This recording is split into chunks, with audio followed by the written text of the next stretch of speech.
there, and welcome to Acutely Amanda, a podcast where I share short fiction that stays with you, along with the real life and craft behind it. I'm Amanda, and today's episode is all about a frog. Let's get into it. Frederico's Fateful Find by Amanda McNeil. Frederico the frog loved his pond with its soft, heavy mud for hibernating and yellow tansies, purple asters, and more flowers bordering it. Now he did share the pond with Mama Duck and her squad of quacking ducklings, plus the muskrat family, who sometimes came a bit too close to taking down his favorite rushes. But the pond was just the right size for them all. It could even handle humans walking endlessly on the dirt path that encircled it. All in all, it was an idyllic place to live, until the day he made his fateful find. On that day, he laid on the pond's edge with just his eyes sticking out of the water and gave a chirrum. Betty the bunny, who had been hopping in and out of the flowers, hopped over to him. "What's up?" "Resting," he answered. "Better not get too peaceful, if you know what I mean." She twitched her ears. "No such thing." "Tell that to the humans over there." She gestured at the grassy knoll on the other side of the walkway. Frederico saw only neatly trimmed grass. "There's no one over there." "Sure there is. Underground." Frederico snorted. "Humans don't burrow." "You're right about that. But they do bury their dead. We're surrounded by them." "We're what?" "This is what humans call a cemetery, where they put their dead. Then they walk around and say, 'Isn't this so peaceful?'" Betty's high-pitched human voice made Molly the mourning dove take off with a frightened coo. "You're pulling my leg," Frederico insisted. "Go see for yourself. They mark the dead with flat rocks. They're all over the place." She hopped away.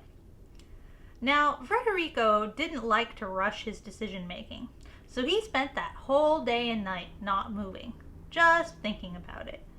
When the ducks started to dabble with the arrival of dawn, he finally decided. He had to know if Betty was right. The thing about frogs is, once they've decided, it happens awful quick. 1 second he was relaxing in the pond. The next he was hopping through the rushes, the flowers, across the walkway, and onto the grassy knoll. At first he thought it was just a field, but then he took another hop and a loud splat sounded as he landed on a wide, flat rock. "Oh look," a woman walking by said, "there's a frog on that gravestone." Frederico's feet scrambled against the stone as he hopped away, but he just landed on another one. And another. As he circled the pond like one of the humans on their walks, he just kept landing on stone after stone. Finally, sense returned, and he hopped back toward the pond. He paused under a toadstool on the bank to catch his breath. "Hey, Frederico!" shrieked Sully the seagull. He liked to visit the pond and tell everyone how nice and calm it was compared to the ocean. Frederico couldn't answer. He was too busy panicking. Sully landed next to him. Now, seagulls are technically frogs' predators, but Sully preferred his food cooked by humans, especially if it was fried. "You look like you've seen a ghost." "Why'd you say that?" Frederico thwapped a foot into his chest. Sully scuttled backwards, squawking. "Rah, it's just a saying, buddy." "We're surrounded by dead humans." "Yep, that's right." "You knew?" "I couldn't fly over a cemetery without noticing, could I?" Frederico started to hyperventilate. "Hey, listen, it's nothing to get all up in your head about. Dead humans won't bother you. They also won't give you fries, but they don't throw things at you neither." "Why do they stick their dead in the ground all together like this?" Sully shrugged. "Who knows? But at least they make it nice and pretty for the rest of us." He rustled his feathers. "Oh hey, those humans have food. See you in a bit." He took off and expertly frightened them into dropping a bag of chips. Frederico sighed. Maybe Sully was right. Did it really matter that humans buried their dead around his beautiful home? He hopped back to the pond's edge. As he settled into the water, this time near the lily pads, and watched one of the muskrats swimming, tail swaying back and forth, Frederico decided it probably didn't. His world wasn't the grass nearby. It was this, right here. The end. So this is one of the longer stories that we've had, but it still counts as microfiction because it is, give me 1 second, I'm going to find the exact length, 727 words. So microfiction is anything under 1,000 words, or flash fiction. This is really kind of a piece of flash fiction. So anything under 1,000 words, it's a quick read. I decided that for this story, I needed more time to really get into all of the characters in this world.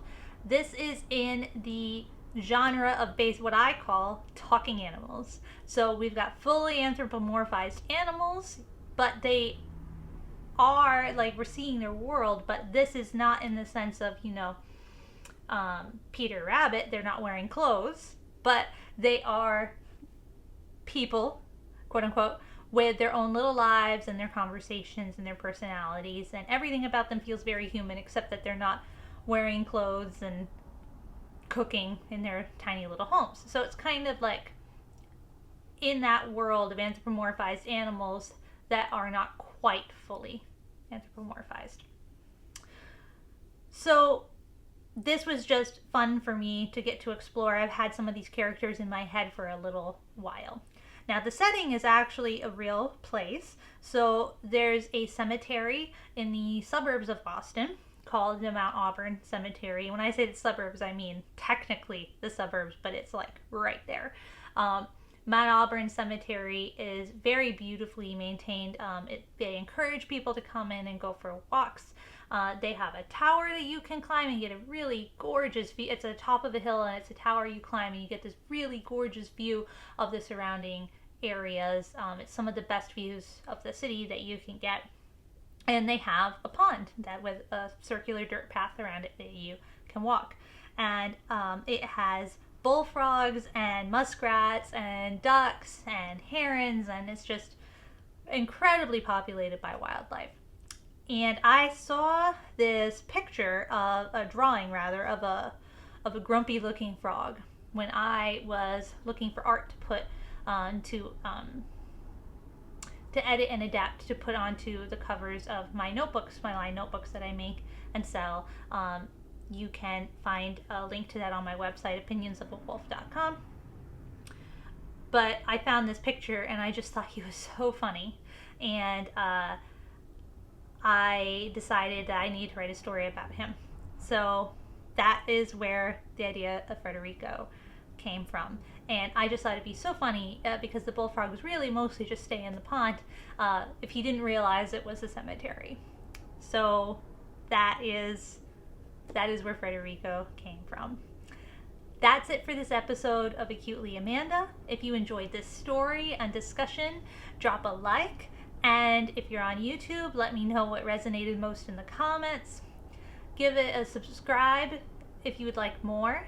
And you can also check out my longer form writing at opinionsofawolf.com/publications. Thanks for watching or listening, and I'll see you next time. Bye.